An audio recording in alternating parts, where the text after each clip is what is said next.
Hey, what's up, everybody? How y'all doing tonight? So, I'm going to make a video about where warm waters halt. Now, before you get too excited, this is not my where warm waters halt, and it is a widely used where warm waters halt. So, I don't think it is right. I don't think it's going to help you much, but I do think that there's a very big coincidence going on within the book and another book that is mentioned in The Thrill of the Chase and Too Far to Walk. And I also want to warn you that, in my opinion, that going outside of The Thrill of the Chase and Too Far to Walk and Once Upon a While and reading other books like um, Catcher in the Rye, The Journal of a Trapper, Eric Sloane's books, Flywater, all those, which I do have and I have read. I feel like you are just setting yourself up for rabbit holes, like endless rabbit holes. And so people think I am new to this chase. I am not. I started in December of 2015, which is fairly new compared to some of you guys out there. I know that. But I started then, and I've stayed off. I stayed off the forums. I stayed off Facebook. Um, I stayed off Dal Neitzel's site. I didn't even know his site existed until about 6 months ago. So that all that information was new to me. I watched all the interviews and stuff like that, but I did not know anything about the internet because I really don't use it that much. As you can tell with my previous videos on YouTube, that I had no idea what I'm doing, and I still do not have any idea what I'm doing. But someone taught me how to do screen recording, so that's what I've been doing right now. So just a little warning about what this video is going to be about and what previously was my thought about where warm waters halt. And so I'm going to do what I warned you against, and this is just my opinion. I'm not, it very well could be right. You very well could use different books, and that's how we hid the different, clues and hints is through other books where you're reading The Thrill of the Chase. It brings you to this book. You read that book, and then there's a line in that might, give you the idea of what warm waters halt is. So I've read countless books.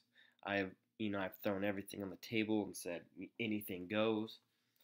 And that was my previous thoughts. But now I'm just a book purist. I go straightly off The Thrill of the Chase. And off of that book, I have came up with almost every single clue, which I think they are.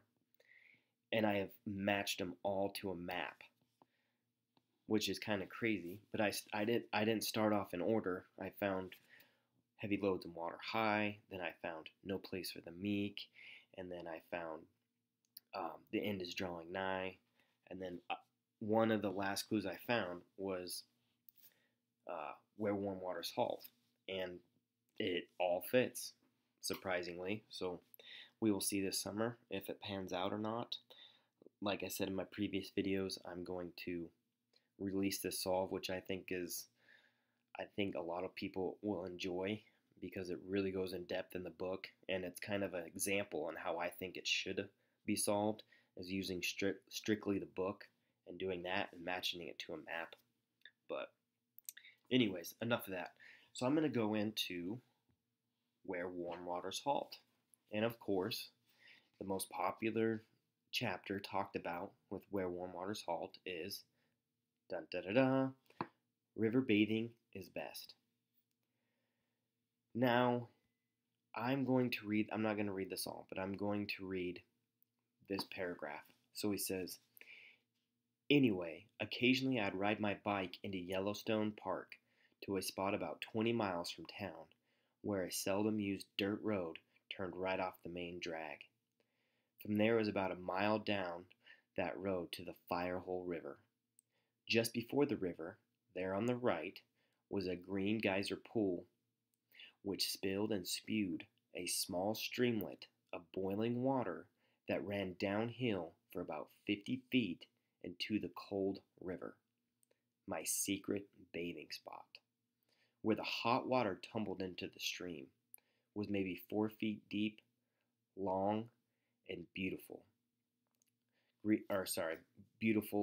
green river grasses swayed back and forth in the gentle river currents just several feet distance. Okay, so you got a small streamlet of boiling water that ran downhill about 50 feet into the cold river.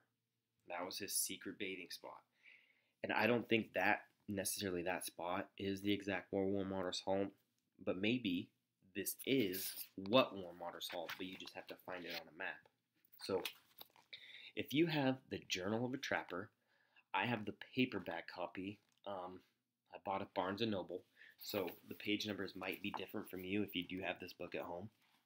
But I really enjoyed this book. It is kind of dry. It is a journal, so it's kind of hard to pay attention and get engaged in the book. But I'm a reader, so I thought it was a pretty good read. But if you have this book, paperback, turn to page 94. And I'm going to read a passage out of it. So I'm going to start. When I arrived at my camp, I found plenty of fresh buffalo meat hanging on the bushes near where I had slept. I immediately began to roast and eat as 24 hours fasting would naturally dictate. Presently, a Snake Indian arrived to whom the meat belonged. Near where I was encamped was a small stream. One second, sorry, I lost my spot. Okay, near where I encamped was a small stream which ran from a spring about 100 paces distant and emptied into the river. The water was a little more than blood warm.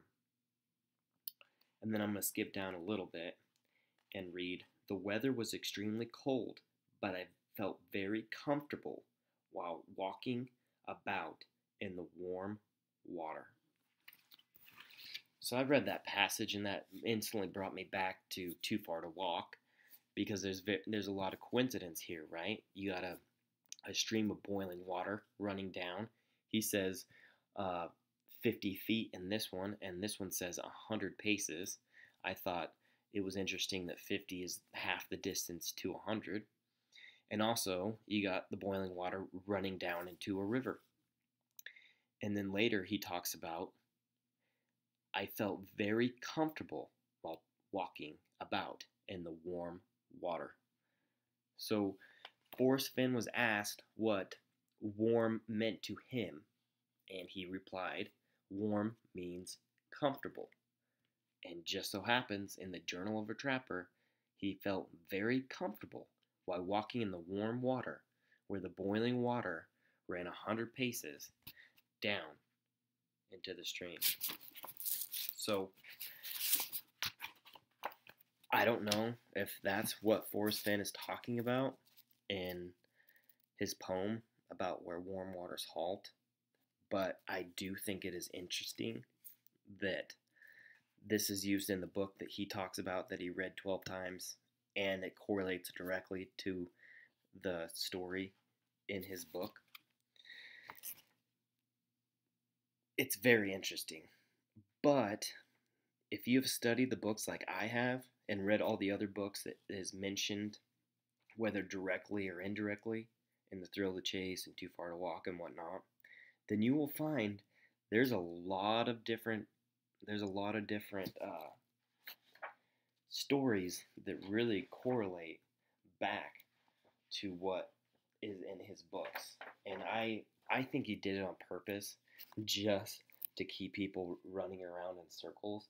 But hey, I might be wrong about that. So if this will help you, then more power to you, and I hope it does. But just remember me when you find the treasure. So I kind of want to read another part, but I don't have it marked, so I'm gonna Yeah, I'm gonna hold off on that. There was another story in the Journal of a Trapper that directly correlates to buffalo smoke. Can't find the page right now, but in Buffalo Smoke, the chapter before river baiting is best, he talks about buffalo being buffalo being sorry, I'm trying to read this and look in the book. But the buffalo not being more than 10 feet away and the steam rising off their bodies, and what a wonderful experience it was. Well, in the Journal of a Trapper, he talks about encountering buffalo that is 10 feet away from him also. So I thought that was interesting. If I find that, I'll edit this video and put it in the link below, which page it is. So anyways, sorry for it's not a very smooth video, but I just kind of wanted to get that out there and just see if that would help anyone. Like I said, it's not my Werewolf Martyrs Halt, but hopefully it'll help someone else. So anyways, that's it for this video, guys. Um, I know I said I was going to make a video about the Homer Brown, but I'm going to put that off for just a little bit. Hopefully this will keep you guys entertained enough. So anyways, all right. We'll talk to you later, guys. Bye.